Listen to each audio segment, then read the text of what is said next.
I want to talk to you about ceiling height in Hamina Network Planner and why it is important. So to do this, let's get started by drawing a wall around the courtyard on this building plan. There we go, I've drawn a wall, and if we look at this wall in 3D, you're going to see it has a height, as we'd expect. But what is that height? Well, the height of a wall is controlled by the wall material. In this case, it's brick.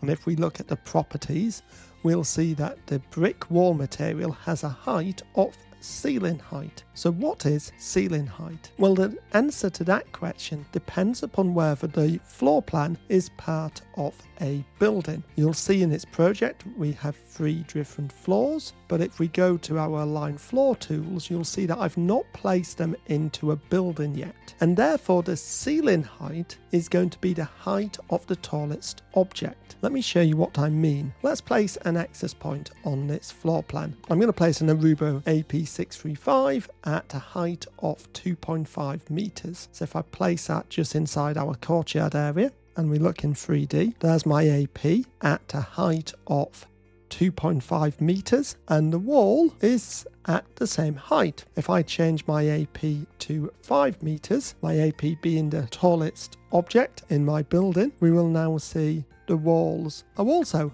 at 5 meters, which is what I would expect. If I was to, let's say, place another access point in this little brick room I've drawn, this time I'm going to place it at 2.5 meters. So lower than the AP we've already got. You'll see that this AP being the smallest or the lowest object doesn't affect my wall height. But if I changed it to, let's say, 10 meters high, now my walls have moved to 10 meters high and the second AP is now my tallest object. Let me set these 2 APs back to 2.5 meters each, which will also bring my walls down to 2.5 meters. And we're just going to look at what happens if we change the height of the walls now. So I'm going to take the brick wall material and instead of it being ceiling height, I'm going to set it to 10 meters. Now when we look at this, the wall's been set to 10 meters, so it's no longer the height of the tallest object. Changing the height of the APs, let's say I set one to 12 meters, doesn't affect the height of those walls because I've statically configured them to 10 meters high. Let me draw some other walls in here. So let me draw a dry wall. So we'll draw a little room in here. Let's draw a couple of rooms in drywall. Now the drywall is set to ceiling height. So remember that is the height of my tallest object. So if I look in 3D, you will see that the drywalls are at 10 meters because my tallest object is the brick walls, which I defined as being 10 meters high. So I can set one of these APs back to 5 meters and it's not going to affect the height of these walls because that's not my highest object. If I made it 12 meters, it would affect the height of the dry walls.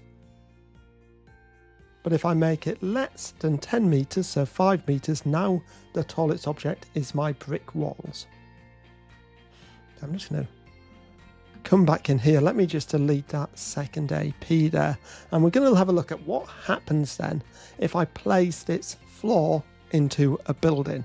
So we're going to go to align floors and I'm just going to assign all my floors to the building. I'm not going to worry too much about aligning them at the moment. But when I do that, let's look at what's happened.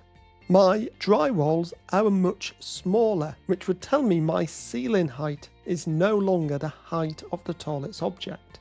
So what is it?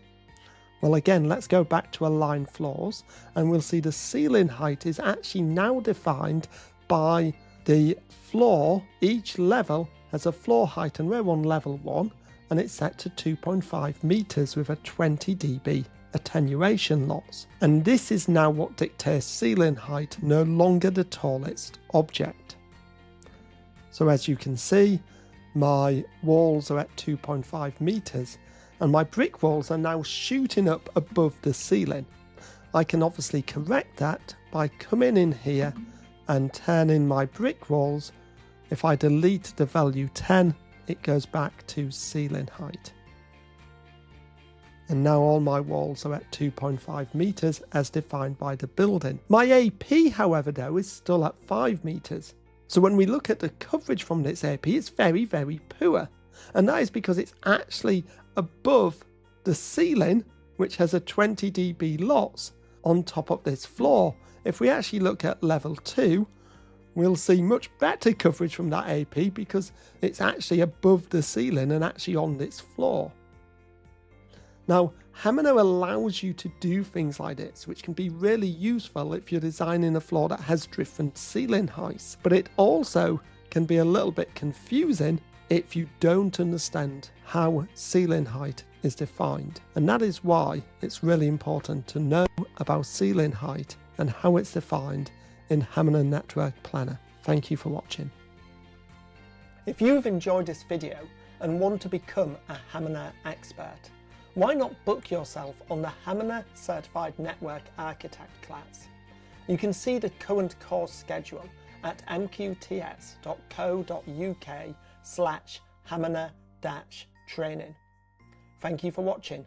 Goodbye.